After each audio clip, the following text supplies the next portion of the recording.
안녕하세요.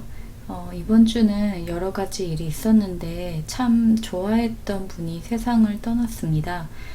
루스 베이더 긴즈버그리 대법관인데요. 이분이 참 멋진 분이었어요. 그래서 긴즈버그를 기리면서 제가 읽은 책을 소개하려고 합니다.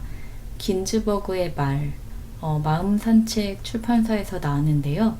이 출판사에서는 누구누구의 말 시리즈가 계속 나오는데 이번에는 긴즈버그를 소개하려고 합니다. 긴즈버그는 세상을 좀 더 공평하게 만드는데 큰 기여를 하신 분이에요. 이 분의 삶을 다룬 영화가 있는데 나는 반대한다 라는 부제가 붙어 있습니다. 이 영화 한번 꼭 보시기를 권합니다. 이분은 양성평등하고 관련된 대법원의 그 사건을 다루는데 6건 중에서 무려 5건이나 승리합니다. 이 사건들을 보면 여성을 배제했던 그런 오랜 관행을 바꿔놓은 게 많아요.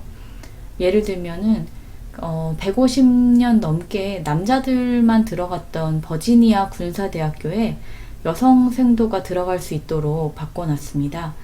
그래서 판결이 있고 나서 20년이 지난 다음에 이 학교 행사에 긴즈버그가 참여하게 되는데요. 영화에도 나오지만 여성 생도들이 그 긴즈버그를 환영하면서 그분의 말을 듣는 장면이 나옵니다. 아, 내가 이 학교에 들어올 수 있게 해주신 분이구나 하면서 말이에요. 긴즈버그가 그 참여했던 것 중에서 여성에게만 양육비를 여성만 양육을 부담하던 현실에서 싱글파더, 그러니까 그 아버지만 있는 그 가정에도 양육비를 지급할 수 있게 규정을 바꾸기도 합니다. 이 사건은 여성이 당연히 아이를 부양해야 된다라고 여겨졌던 그런 관행에 허를 찌른 것이라고 보여져요. 긴즈버그는 이렇게 사람들을 공평하지 못하게 억눌렀던 그 환경을 조금씩 바꿔놓습니다. 그분이 하신 말 중에서 이런 말도 있어요. 판사는 그날의 날씨가 아닌 시대의 기후를 고려해야 된다. 그러니까 법원이 사회의 변화에 맞춰서 반응을 해야 한다. 현실을 고려하지 않고 그냥 문자 그대로 법전을 해석하면 안 된다. 이런 뜻입니다. 긴즈버그가 이렇게 차별과 계속 싸워왔던 대법관인데요. 왜냐하면 본인도 차별을 많이 겪었기 때문이에요. 하버드 로스쿨에 처음 들어갔는데 남학생들은 뭐 몇백 명씩 있었지만 여학생이 9명밖에 없었다고 합니다. 그때 학장이 여학생들을 모아놓고 이런 말을 했다고 해요. 너희는 남학생 자리를 뺏어가면서 여기 와서 도대체 뭘 하고 싶으냐. 참 지금 들으면 어이가 없는 말이죠. 지금은 하버드 로스쿨 성비가 거의 5대5라고 하더라고요.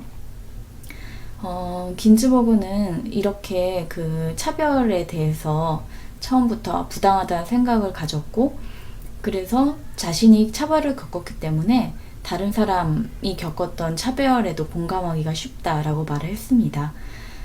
긴즈버그가 한 말 중에서 나는 개인적인 능력이나 사회에 대한 기여와는 전혀 관계없는 이유로 불이익을 받는다는 게 어떤 건지를 잘 알고 있다 라고 말하기도 했어요.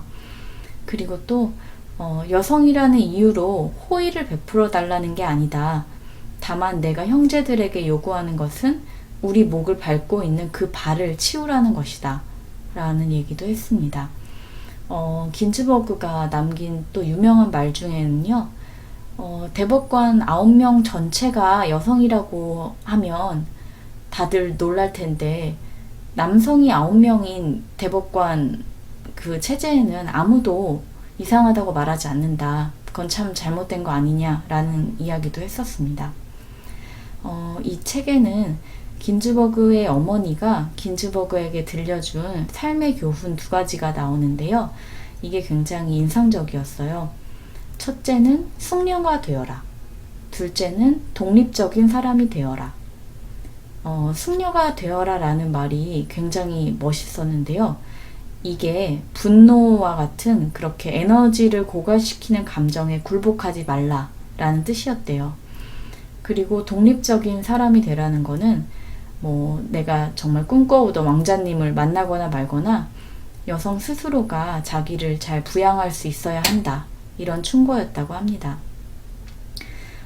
저는 김즈버그 같은 분이 이렇게 세상의 불공평하고 싸웠기 때문에 지금의 사회가 좀 더 나은 사회가 된 거라고 생각합니다.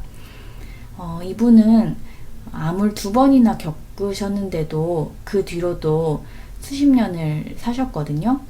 자기가 할 일이 아직 많다고 생각해서 체력 관리를 굉장히 열심히 하셨다고 해요. 그래서 1999년부터 트레이너를 고용해가지고 1시간씩 운동을 꼭 하셨대요. 팔굽혀펴기 플랭크 하는 장면이 그 영화에도 나오는데요. 그걸 보고 있으면 굉장히 반성을 많이 하게 됩니다. 암에 걸리셨지만 또 재기하셔가지고 건강관리를 잘해주시긴 하셨는데 좀 더 오래 사셨다면 좋았겠다라는 아쉬움도 좀 들었습니다. 마지막으로 긴즈버그는 이런 말을 했다고 해요. 살아있는 한 우리는 영원히 배울 수 있다. 그리고 능력이 닿는 한 최선을 다해서 훌륭한 일에 매진하려고 한다. 내가 영감을 주는 존재인지는 생각하지 않는다. 그저 최선을 다할 뿐이다. 이렇게 겸손하게 말을 하셨는데 긴즈버그 대법관은 우리에게 충분히 영감을 주신 분이라고 생각합니다. 예, 편히 쉬셨으면 좋겠어요. 여러분도 들어주셔서 감사합니다.